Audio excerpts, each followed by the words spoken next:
ताज बेगम वो भी मुस्लिम थी और सब छोड़ करके व्रज में रहने लगी थी।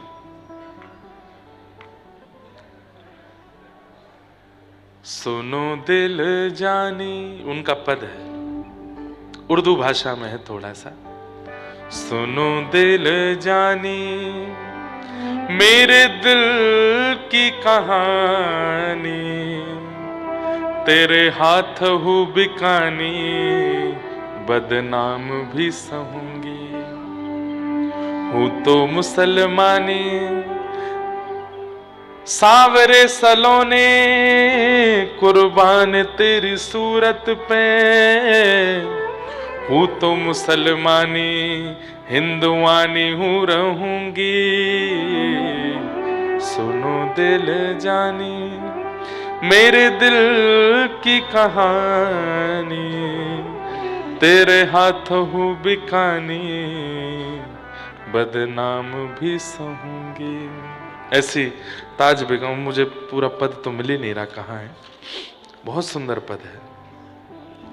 और वे आकर के व्रज में निवास करने लगी। आज भी उनकी शायद समाधि या वो मैंने दर्शन तो नहीं किया पर बताते हैं गोकुल के पास में है, गोकुल के पास में है या कहीं ब्रजमंडल में ही है। उनको मंदिर में प्रवेश का अधिकार नहीं था, तो वो बाहर बैठ करके दर्शनार्थियों से पूछती थी कि आज ठाकुर जी ने क्या पहना है।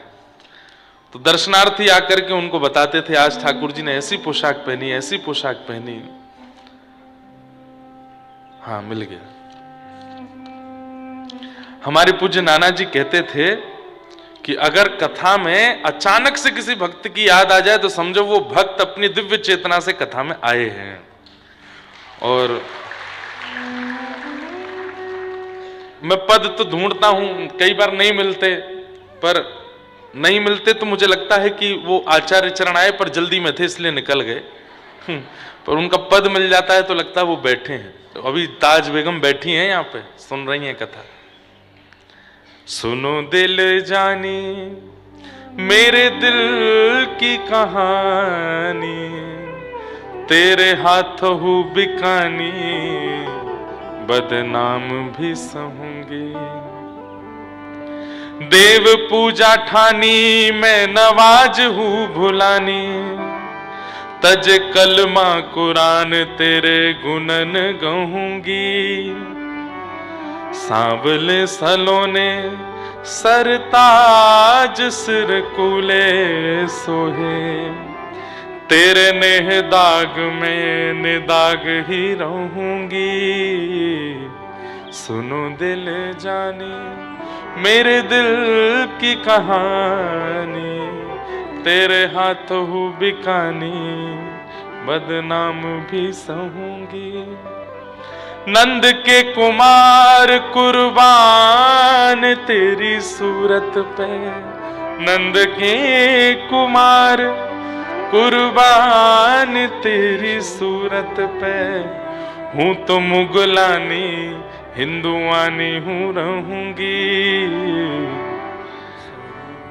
सुनो दिल जानी मेरे दिल की कहानी, तेरे हाथों हूँ बिकानी बदनाम ही रहूंगी। और बुर्का उतार पहन घाघरा घुमावदार, बुर्का उतार पहन घाघरा घुमावदार। फरिया को फार शीश चुनरी चढ़ाऊंगी, कहत सहजादी ठाकुर कभी सौ पैज कर। वृंदावन छोड़ अब कितहू न जाऊंगी। सुनो दिल जानी मेरे दिल की कहानी, तेरे हाथों हूँ बिकानी बदनाम भी सहूंगी। और किसी ने कहा कि भाई तू एक तो मुसलमान नहीं है, ताज बेगम अकबर की पत्नी थी, ठाकुर जी की छवि देख करके इतनी मोहित हो गई, ना कभी कथा सुनी, ना किसी आचार्य का संग किया, ना किसी सत्संग में गई, ना कभी नाम जप किया, केवल अकबर के साथ व्रज में, अकबर तो राजा है, आया व्रज घूमने के लिए, साथ में आई थी, तो केवल श्रीनाथ जी का दर्शन कर लिया खिड़की में से, बस वही छवि देख करके ऐसा ज्वर चढ़ा कि वापस आगरा जाकर के खूब चिकित्सक आए लेकिन बुखार नहीं उतरा। तब अकबर ने कहा कि कैसे आप ठीक होगी?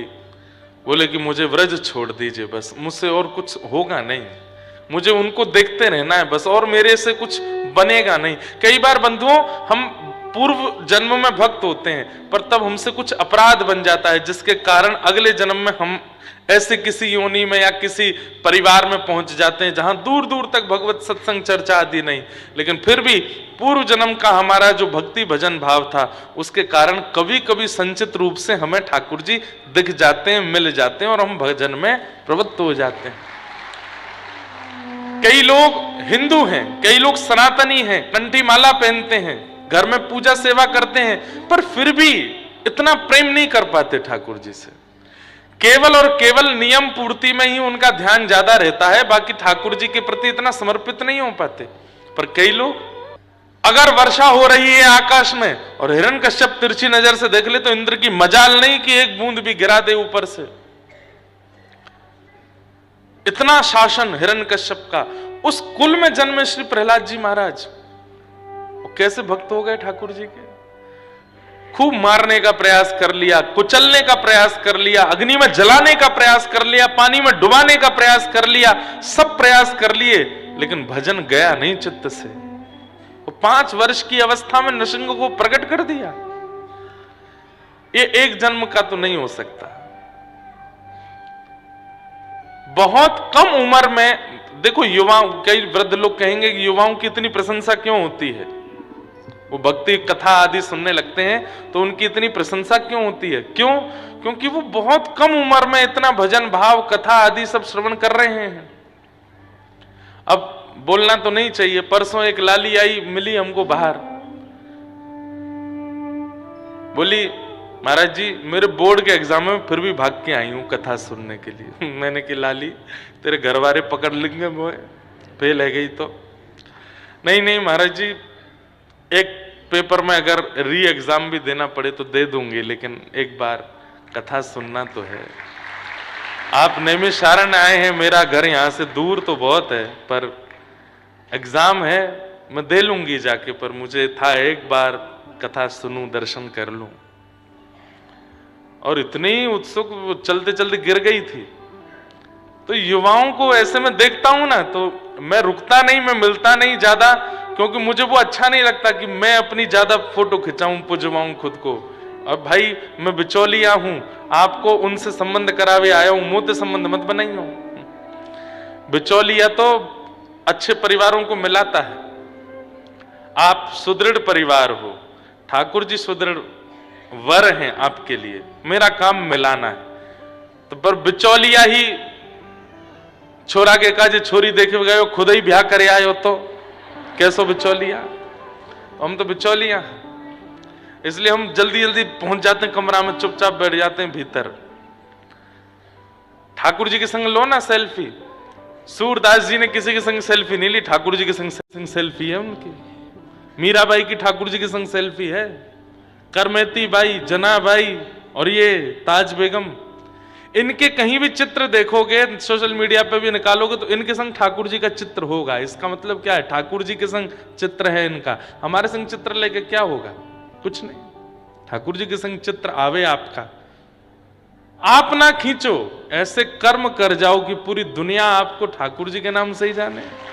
आज किसी लाली का नाम, बालिका का नाम, किसी स्त्री का नाम मीरा होता है तो मीरा वो नाम बताती, मेरा नाम मीरा, उसका चिंतन ही नहीं होता, तुरंत गोपाल की मीरा का स्मरण हो जाता है।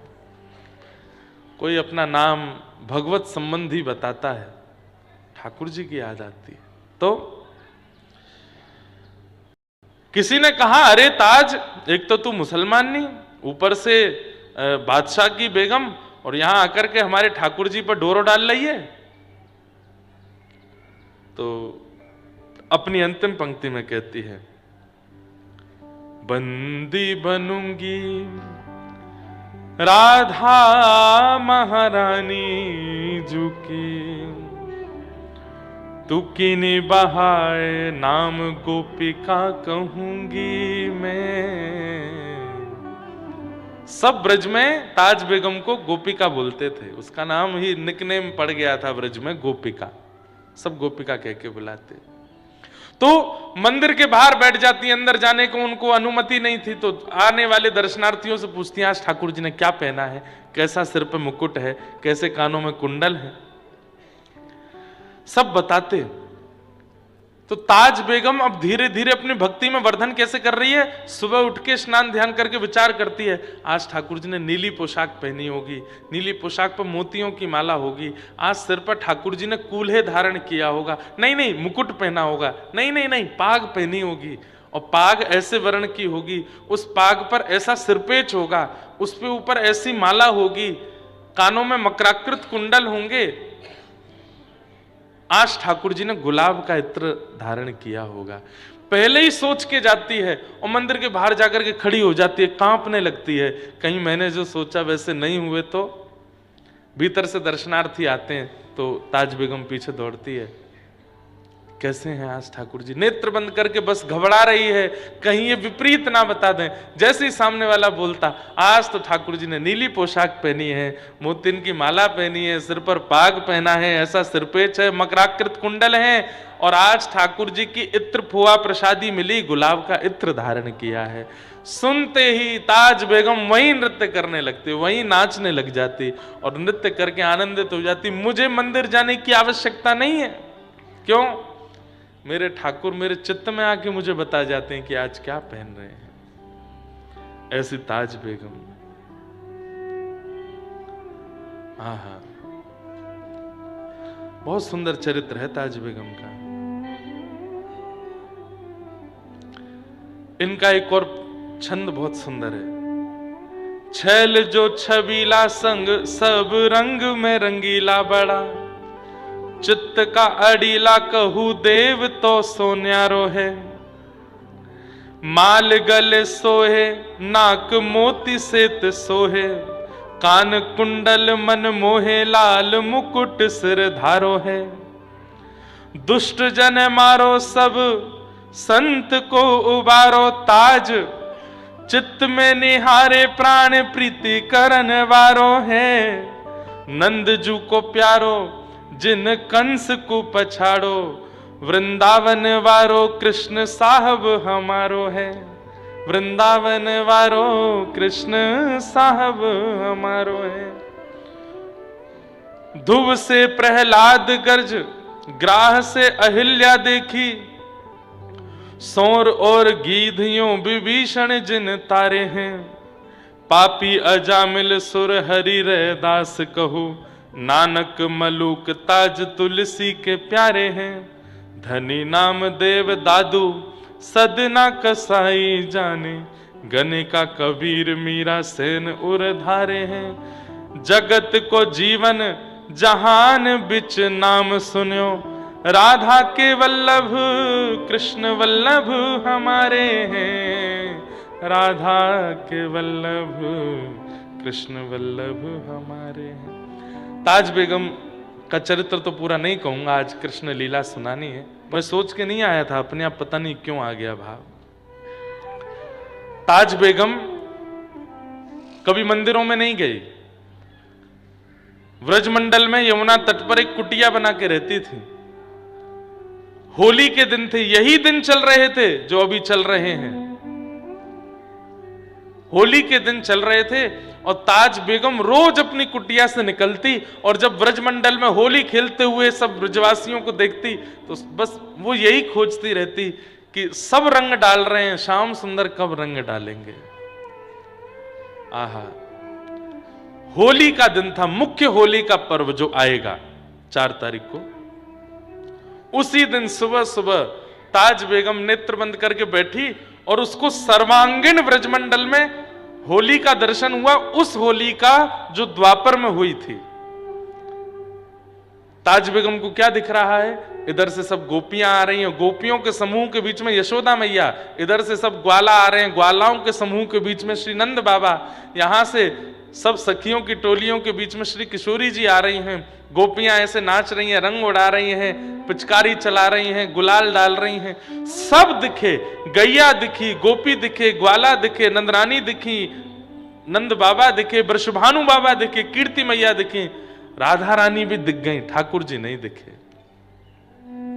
लिखती जा रही हैं वो। आज भी धमार का पद पुष्टि मार्गीय परंपरा में ये अंतिम पद था ताज बेगम का, आज भी वो पद गाया जाता है। जैसे ही कपाट खुलते हैं, ठाकुर जी गाल पर गुलाल लगता है श्रीनाथ जी में, यही पद गाते हैं धमार का, इसका ताज बेगम का। गुसाई जी की शिष्या थी विठलनाथ जी की, तो लिखती गई लिखती गई लिखती गई, ठाकुर जी नहीं दिखे। इतने में ही क्या देखती है कि एक अद्भुत समूह सखाओं का आ रहा है और व्याकुल हो रही है। ताज बेगम अपना संपूर्ण जीवन ब्रजमंडल में निकाल दिया, ठाकुर जी का कभी अनुभव नहीं हुआ। तभी क्या देखती है, पीतांबरी पहने श्याम वर्ण के श्री ठाकुर जी, उनके चरण दिखाई दिए, उनके घुटने दिखाई दिए, उनका कटी भाग दिखाई दिया। कटी में क्या देखती है कि फेंटा में गुलाल बांध रखा है, पिचकारी डाल रखी है। थोड़ी ऊपर आई तो यहां उदर दिखा, वक्ष दिखा, ग्रीवा दिखी, और जैसे ही ठोड़ी पर पहुंची तुरंत ताज बेगम के प्राण चले गए, मुख नहीं देख पाए, वहीं प्राण चले गए। तो ताज, अब पद लिखने वाले जो होते हैं वो अंतिम कड़ी में अपना नाम जरूर लिखते हैं, कई लिखते हैं कई नहीं भी लिखते, और कईयों की एक छाप होती है। जैसे हम कोई पद रचना करते हैं तो हम छाप गिरधर की देते हैं, अपने ठाकुर जी की छाप, अंतिम पंक्ति में गिरधर नाम आएगा। एकमात्र राधा रमणम हरे हरे है, उसमें इंद्रेश नाम है, वो नाम भी पूज्य मलुकपीठ वाले महाराज जी ने लिखा, हमने नहीं लिखा। वो अंतिम पंक्ति जो है वो उनकी रचना है, बाकी पूरा पद हमने लिखा। जब महाराज जी को दिखाया, महाराज जी ये पद राधा रमन जी को अर्पित कर रहे हैं, तो महाराज जी बोले हम कुछ लिख दें, मैंने लिखो। तब गोप सुवेशम दास इंद्रेशम राधा रमणम हरे हरे महाराज जी ने लिखा। नहीं तो जितने भी पद हैं उनमें गिरधर नाम। वृंदावन प्यारो, वृंदावन में भी नाम पूज्य पिताजी ने लिखा, उसमें भी अंतिम पंक्ति में गिरधर लाल जी का नाम है। जिनकी कृपा से यह रस प्रगटो, जिनकी कृपा से यह रस प्रगटो, वृंदावन अभिराम, हम सबको प्राणंते प्यारो, हमारो गिरधर लाल। तो गिरधर हमारे लाल जी का ही नाम से छाप होती। तो ताज बेगम ताज लिखती थी अपने सारे पदों में। तो लिखते लिखते अंतिम पंक्ति रह गई, उससे पहले प्राण निकल गए, और उस समय के काल में संपूर्ण वृंदावन ने सुना। आकाश में एक विचित्र सी काली घटा आई, और उस काली घटा में स्वर लहरियां प्रकट होने लगी, तरंगें प्रकट होने लगी, और तभी क्या देखते हैं, कमल नयन श्याम सुंदर प्रकट हो गए। और ताज बेगम का जो अंतिम पद का जो अंतिम भाग था, जो रह गया था अधूरा, ठाकुर जी ने अपने हाथ से लिखा। निर्तत आवत ताज के प्रभु गावत गीत धमार। अंतिम पंक्ति ठाकुर जी ने लिखी, और श्री ताज बेगम को अपने साथ ठाकुर जी निकुंज में लेकर के प्रविष्ट हो गए।